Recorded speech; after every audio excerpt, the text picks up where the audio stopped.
and the Supreme Court. Our security services response to the demonstrations aimed to restore peace and order. We deeply regret the loss of lives and injuries sustained during this period, both among civilians and security personnel. These losses are a solemn reminder of the collective need for vigilance and restraint. In the recent past, social media has been misused to perpetuate a narrative that certain lawful arrests were abductions, when in fact those arrested are either awaiting trial or have been released after the necessary legal procedures. Some of the people allegedly kidnapped were safely reunited with their families, for instance, the two Kitengela brothers and activists. All arrests will be conducted within the bounds of the law, and we remain committed to upholding the principles of justice and due process. Any officer found contravening these principles will be held accountable.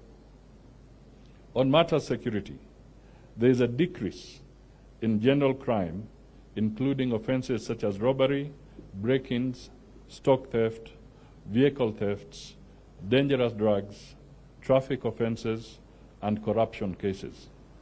However, there are increased incidences of vandalism targeting electric power transmission infrastructure, resulting in power disruptions, affecting service delivery, and thus causing economic loss.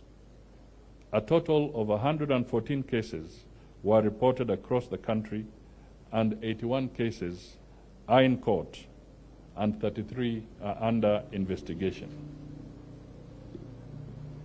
Let me delve a little bit into some of the highlighted crimes.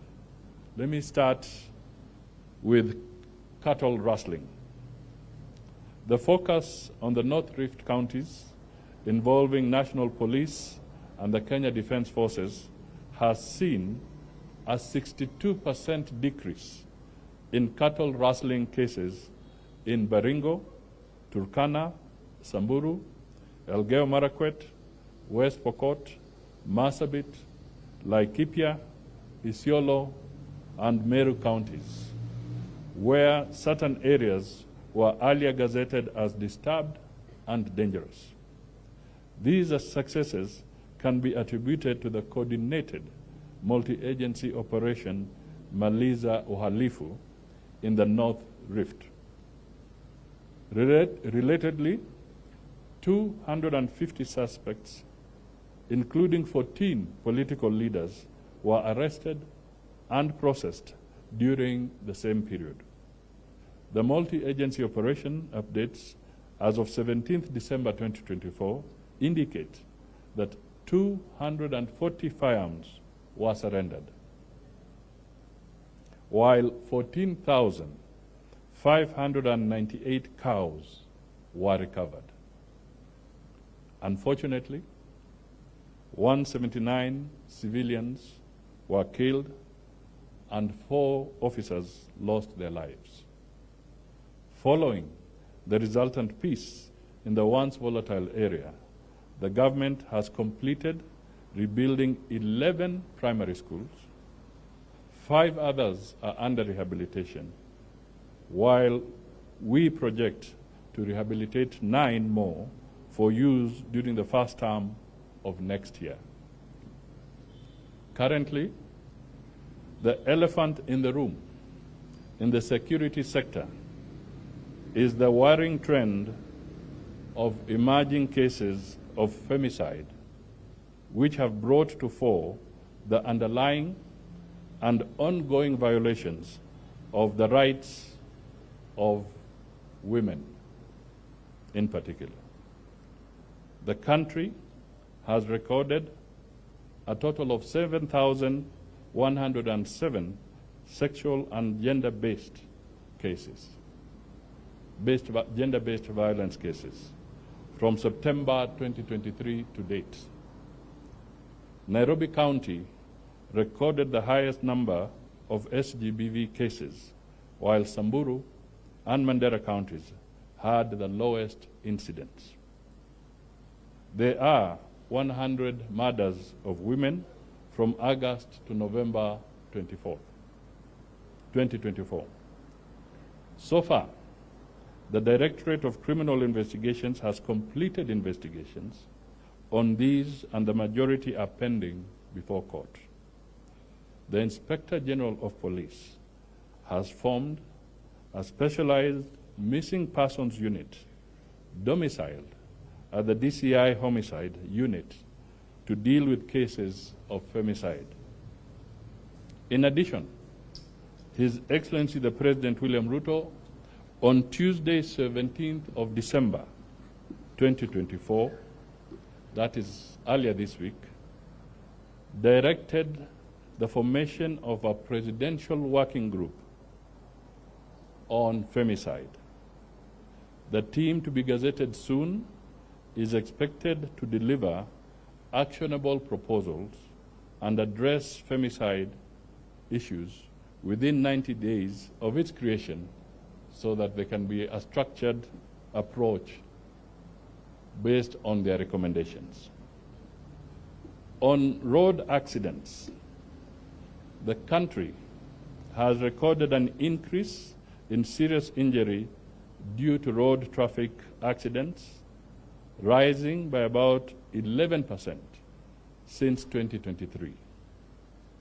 There has, however, been a decrease in fatalities among drivers, passengers, pillion passengers, those are the ones who ride at the back of a motorcycle, and motorcyclists by 5.85%, 10%, 9%, and 10.05% respectively.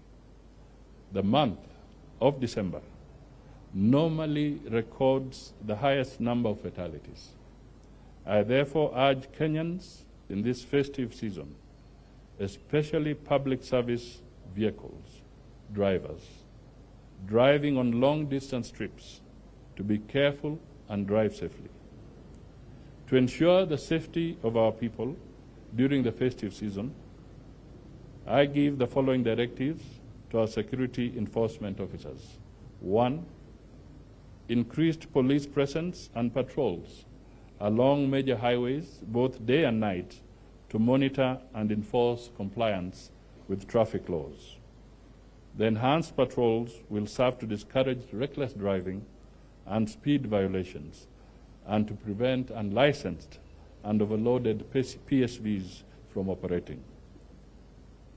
2, strict enforcement of vehicle roadworthiness regulations, including ensuring that all PSVs have valid road service licenses, either for long distance or commuter routes. This will help ensure that only safe vehicles are on the road. 3, heightened action against illegal and unlicensed PSVs to prevent them from operating as passenger transport vehicles.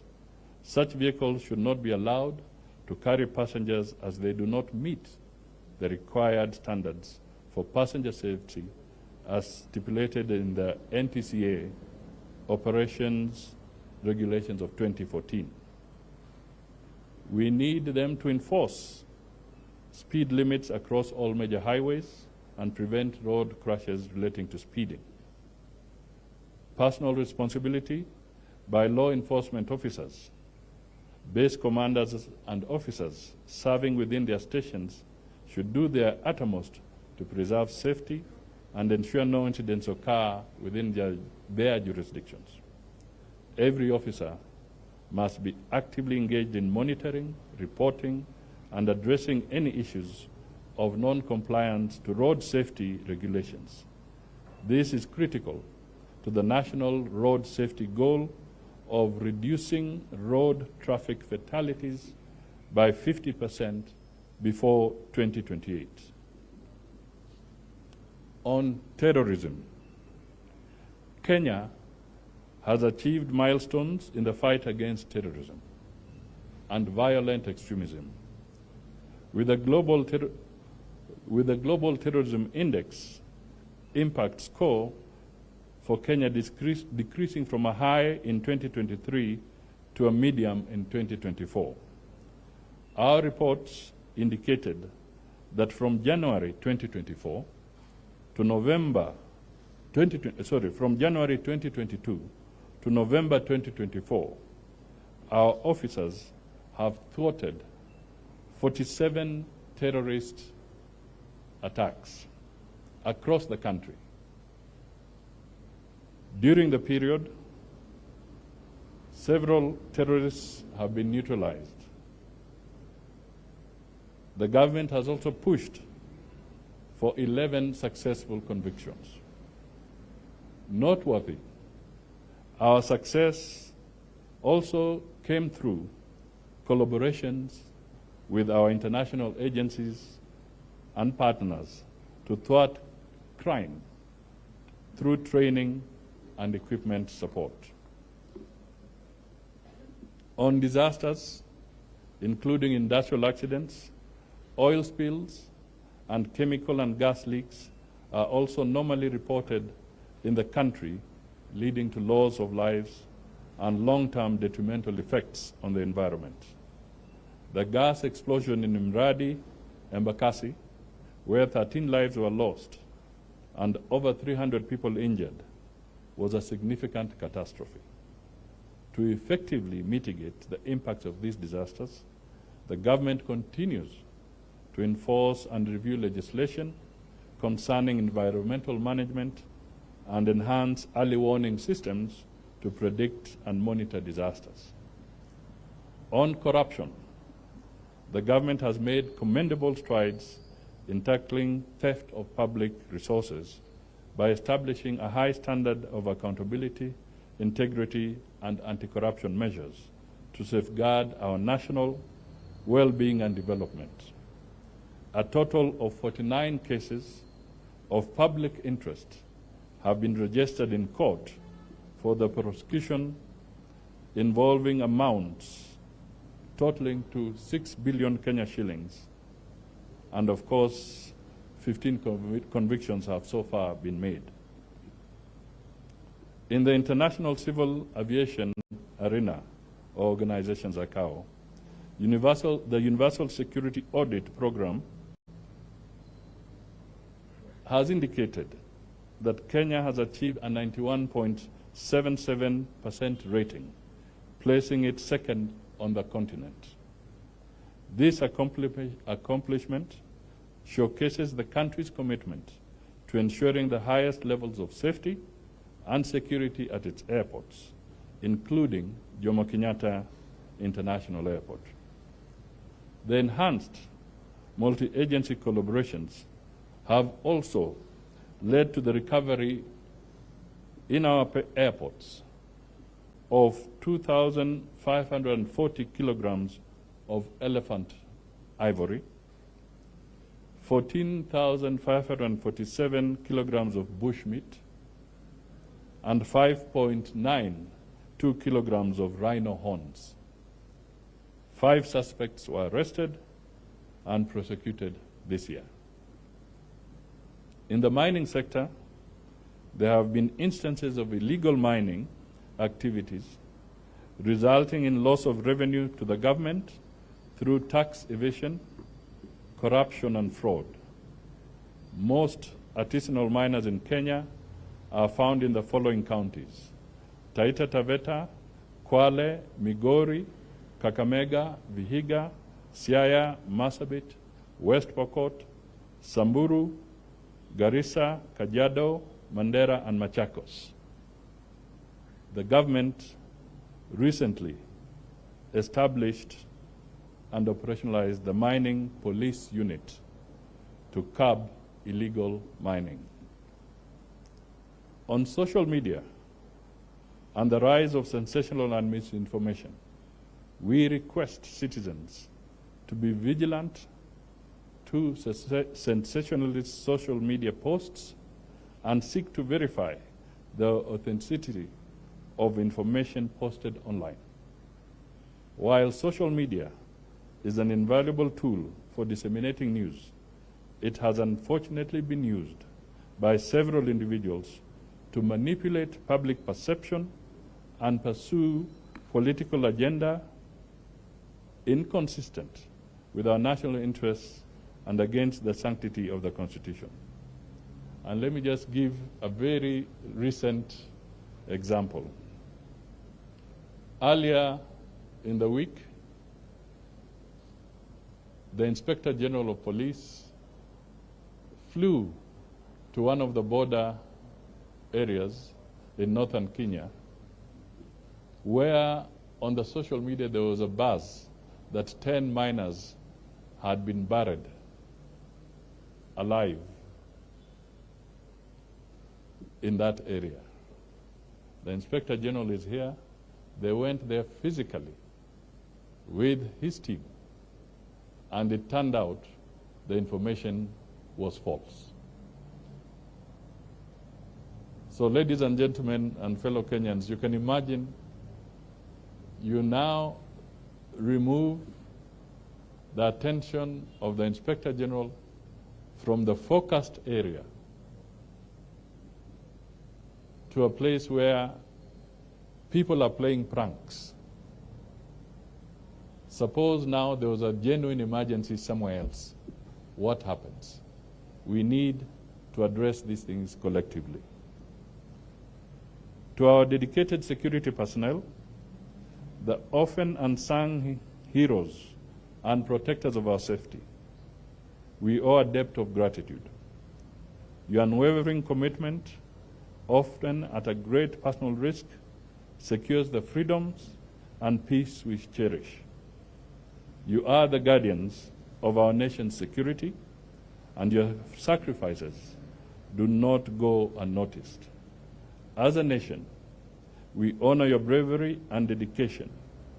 And ladies and gentlemen, it's important for you to note that between January to 17th December 2024, there were a total of 55 deaths.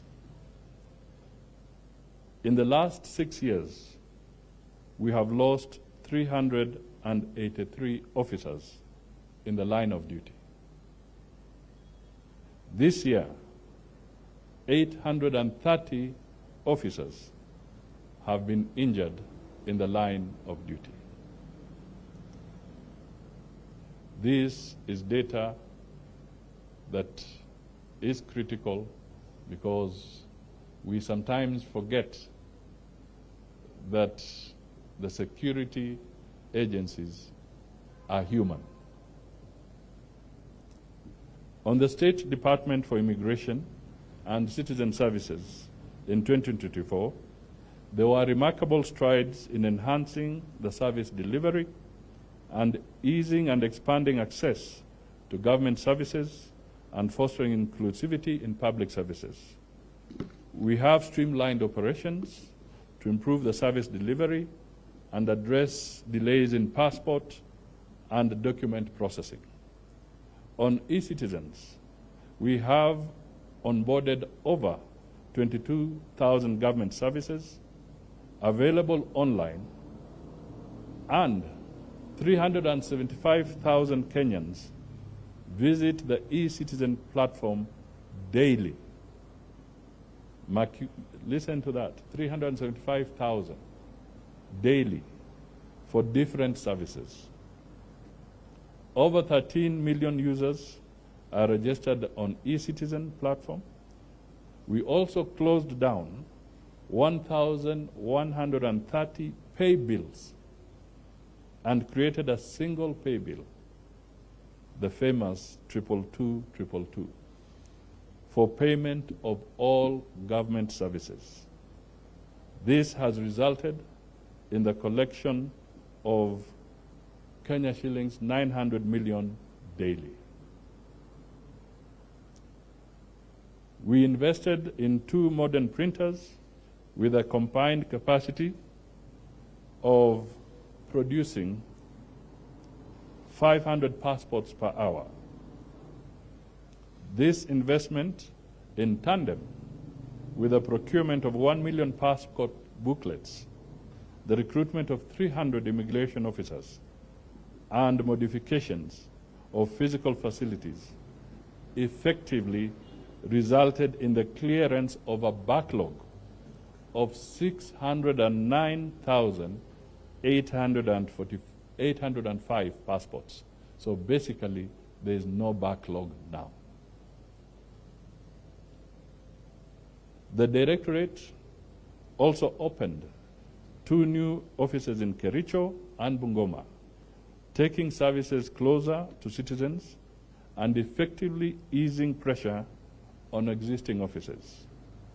To encourage the uptake of job opportunities arising out of the government's efforts to secure foreign jobs for its citizens, the Directorate also set up special desks to hasten the issuance of passports. The Directorate also successfully introduced and approved 1,465,560 ETA applications, following the introduction of the visa-free regime in Kenya. During the same period, the National Registration Bureau played a critical role in strengthening Kenya's digital identity infrastructure. The introduction and the rollout of the Maisha ecosystem, whose signature features include the Maisha card, the unique personal identifier, a digital version of the Maisha card, and the Maisha integrated database that is a one-stop authentication register for all Kenyans and notable milestones. The National Registration Bureau also invested in 2 printers and live capture units to sidestep manual processes and printed 1,778,773 ID cards to effectively clear a backlog of over 600,000 pending national ID applications. It also extended to the registration of first-time ID applications to approximately 900,000 Form 4 students who are eligible to prepare for transition to tertiary institutions, and we also opened 54 new grassroots offices. At the Civil Registration Services, 35 new offices were opened. The unique personal identifier system was successfully deployed in Nairobi and Huduma centers and digitizing over 16 million records. In the period under review, the Directorate of Refugees formally introduced the Shirika Plan, which proposes the conversion of refugee camps into integrated settlements for the mutual benefit of refugees and host communities. Ladies and gentlemen, this Shirika Plan has now become a global flagship for benchmarking in dealing with refugees. This is Kenya that has pioneered and led in this Shirika Plan. In summary, the State Department of Immigration and Citizen Services made tremendous progress in 2024, achieving substantial advancements across various departments. On behalf of the Ministry of Interior and National Administration and all security agencies, I would like to wish you and your families a peaceful, joyful, and safe festive season. May we cross over to 2025 with renewed hope and a steadfast commitment to each other and our beloved nation. Asanteni sana. Thank you for listening. It was very comprehensive, and you will get it from the media officers present in the government. Asanteni sana.